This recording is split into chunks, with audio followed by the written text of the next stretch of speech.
I think it's fair to say that we've all met or known a few negative people in our lives. But how do we avoid being dragged down by their negative energy? Well, that's what I'm going to explore in today's video.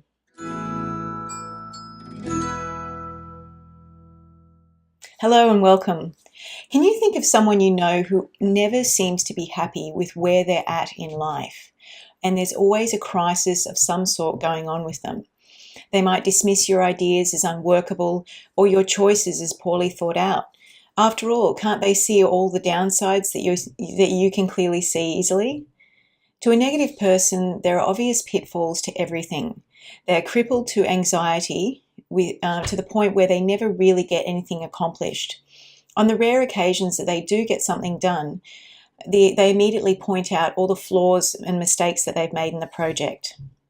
These kinds of people can be very draining to our emotional lives and can cripple our own sense of self-worth. They seem to gain pleasure in shooting holes in your ideas or whining constantly about how tough things are in their own lives.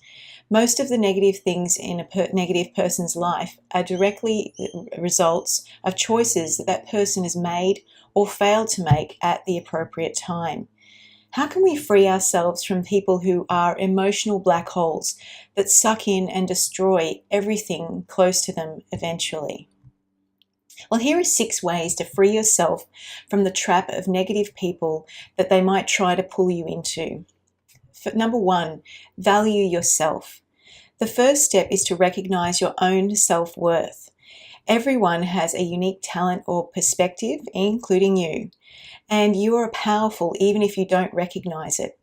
Tap into that well of energy and use it to drive your ambitions. Once you realize how powerful you are and how much you can accomplish, you'll be able to ignore those negative voices in your life or those around you, and even self-generating ones. Number 2, eliminate your own negative thoughts. You have to learn to identify the negative thoughts that pop up from time to time within your own mind. Once you can see those negative thoughts for what they are, you'll be able to see those same thoughts in others.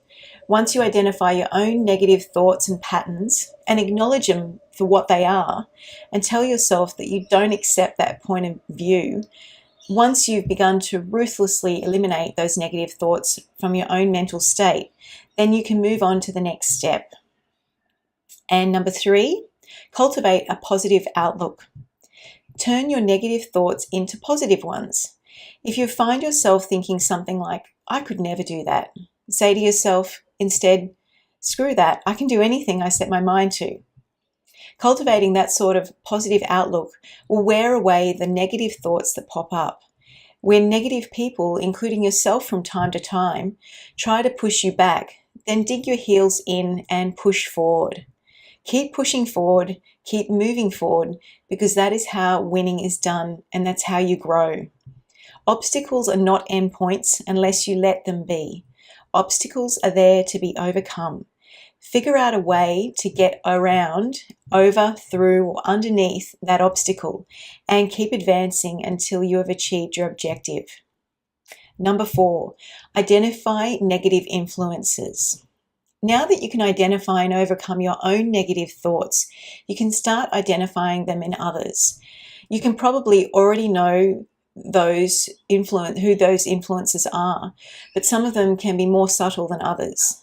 The subtler ones will cloak their negativity in concern for your welfare, your career, or your family. They will use your anxiety about those things as a handle to thwart your ambitions and your goals.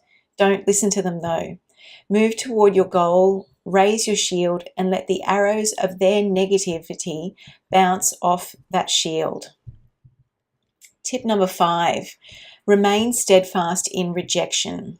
Once you've identified the negative influences in your life and stop listening to them, they will start moving out of your orbit.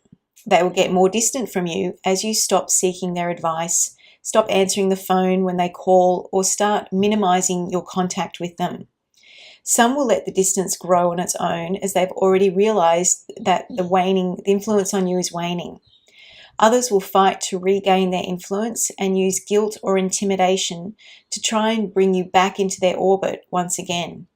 Most of the time, it is family who fights the hardest to sink their tallows back into you. So prepare to hold your ground with them and keep pushing towards your own objective. Don't let them drag you back into their black hole of negativity once you've escaped. Tip number 6, engage with positive people. Humans are social creatures and derive a lot of our happiness from belonging to social groups. Once you've eliminated the negative people from your life, you can fill your social circle with more positive and upbeat people. People who encourage you and support you in the things that you do and say how precious you are and they are. So seek out these positive people, cultivate their friendship, and see how much happier you are with them in your life. I hope some of these tips help and you have a happy day. Thanks again for listening, and until next time, be well.